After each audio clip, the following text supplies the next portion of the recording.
Salam sejahtera, berita pagi Sarawak edisi Rabu 9 Disember bersama saya Abang Muasli Abang Abdul Samad.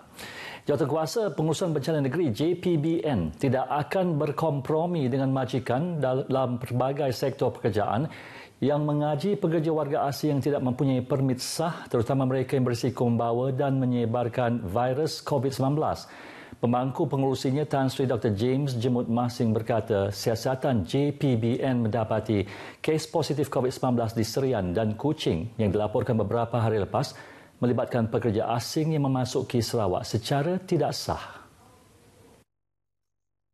Setakat ini, 4 kes positif telah dikesan dan majikan mereka juga telah dikenal pasti. Tan Sri Dr. James Jemut berkata, agensi kerajaan berkaitan telah diarahkan untuk mengambil tindakan tegas terhadap pihak terlibat. Beliau menyatakan demikian dalam satu kenyataan selepas mesyuarat JPBN di Kuching yang turut melibatkan taklimat daripada agensi penguatkuasa berkaitan majikan sektor peladangan yang mengaji pendatang asing tanpa izin parti.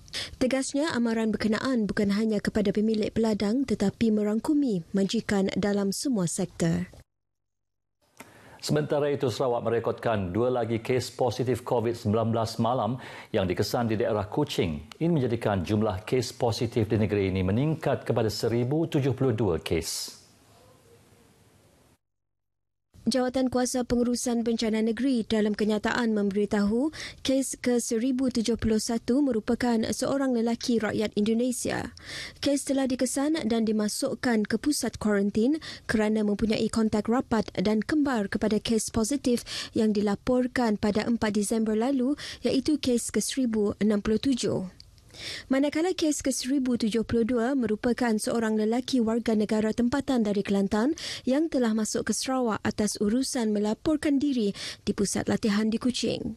Menurut JPBN, daerah Kuching dan Serian kekal berstatus zon kuning dengan jumlah keseluruhan 4 kes jangkitan tempatan dilaporkan dalam tempoh 14 hari lepas.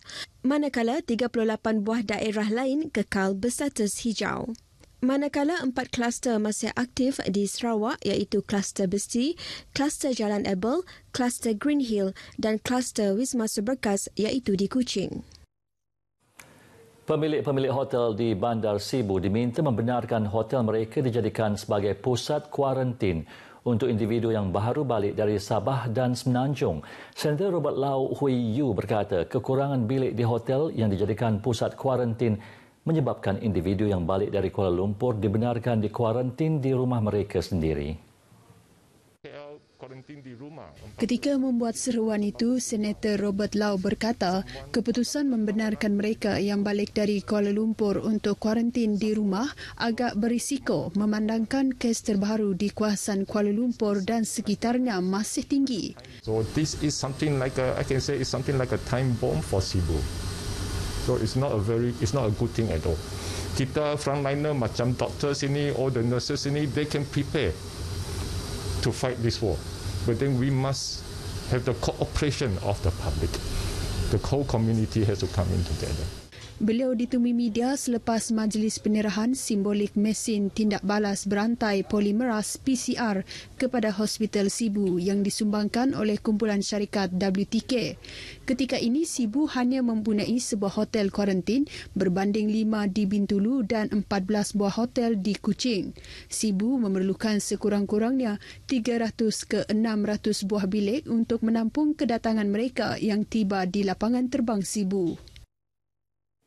Majlis Wanita dan Keluarga Sarawak akan terus memberi penekanan terhadap pendidikan seksual di kalangan murid-murid sekolah sebagai antara agenda utama tahun depan. Menteri Kebajikan Kesejahteraan Komuniti Wanita, Keluarga dan Pembangunan Kanak-kanak, Datuk Seri Fatimah Abdullah berkata ini penting ke arah meningkatkan lagi kesedaran mereka mengenai gangguan seksual. Antaranya mendidik mereka mengenai hak-hak sebagai seorang kanak-kanak, mengetahui definisi sentuhan mencabuli kehormatan serta pentingnya membuat laporan jika diganggu secara seksual oleh orang dikenali ataupun tidak dikenali.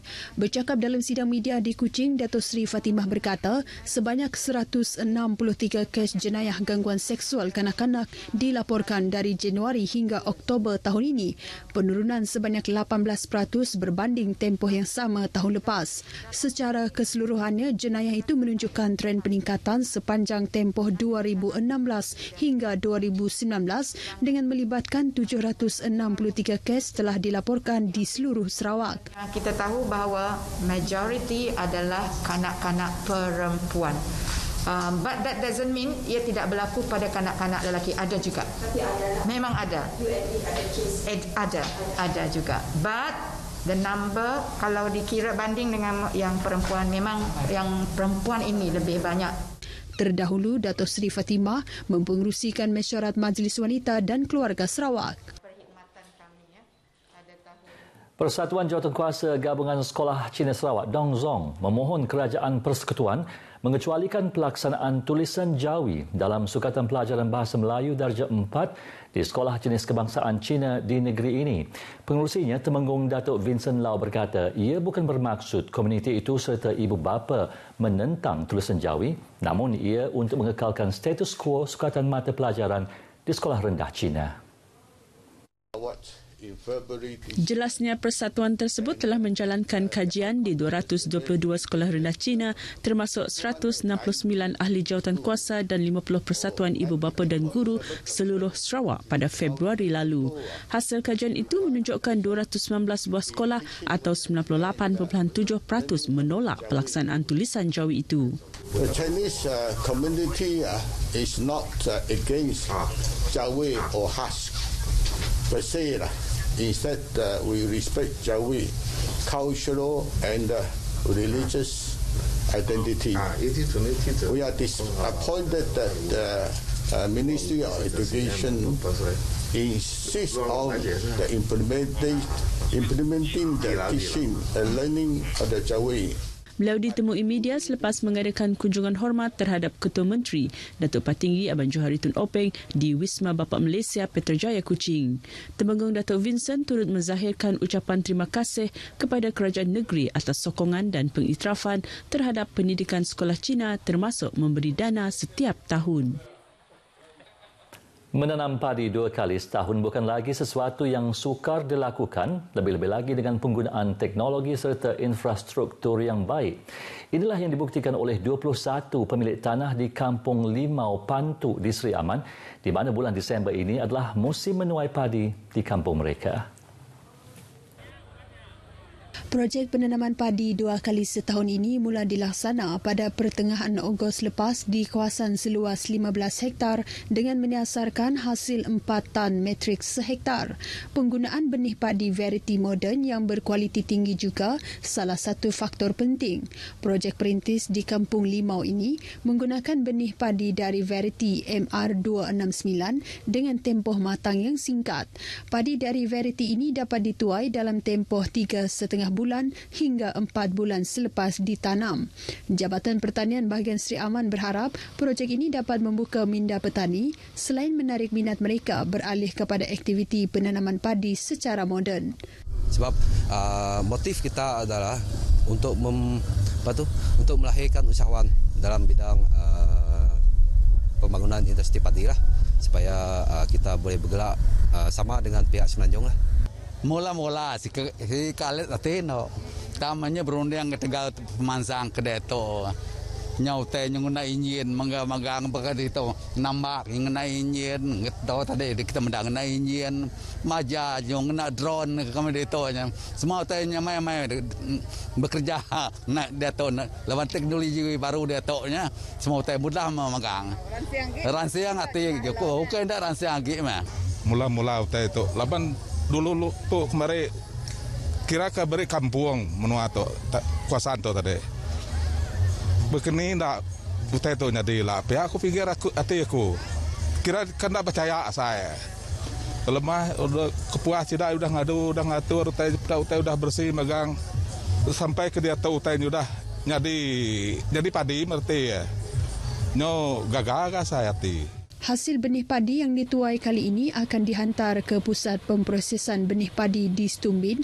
sebelum diedar kepada petani di kawasan Seri Aman yang berminat untuk menanam padi 2 kali setahun.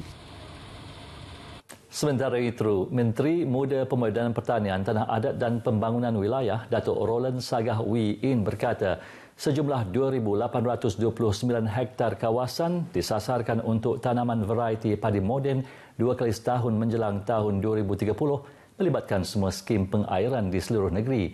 Beliau berkata Sarawak seharusnya mampu mencapai 70% sara diri beras dalam tempoh 10 tahun akan datang.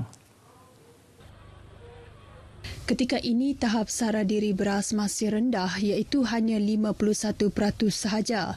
Antara variti padi moden yang telah ditanam dan akan diperkenalkan di negeri ini adalah MR269 dan MR297 yang mempunyai tempoh matang yang singkat iaitu sekitar 3,5 bulan ke 4 bulan selain mampu mengeluarkan hasil yang tinggi.